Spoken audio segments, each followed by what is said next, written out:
আচ্ছা, গরমের দুপুরে বা সকালে পান্তা ভাত কার কার প্রিয় বলো তো? একসময় আমরাও খুব খেয়েছি। যখন ছোটবেলায় মর্নিং স্কুলে পড়তাম, বাড়ি ফিরতাম, তখন অতটা সচ্ছল ছিল না। তাই দেখতাম সকালে সবাই পান্তা ভাত দিয়েই খেতাম। কাজে যাওয়ার সময় বাবাই একমাত্র ভাত খেয়ে যেত।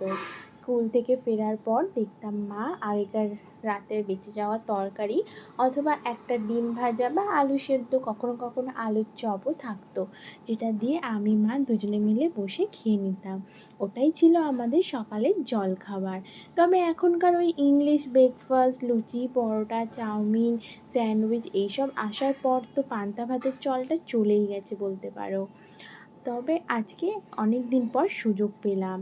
বছরে ওই ২ বারই খাওয়া হয়, বিশ্বকর্মা পুজোর দিন আর শীতলা মায়ের পুজোর দিন। তবে আজকে মায়ের একাদশী থাকায় আর বেশ গরম পড়ায় বললাম তোমাকে আমার জন্য আর রান্না করতে হবে না। আগের দিনের বাসি ভাত আছে, ওটাতেই জল ঢেলে দাও।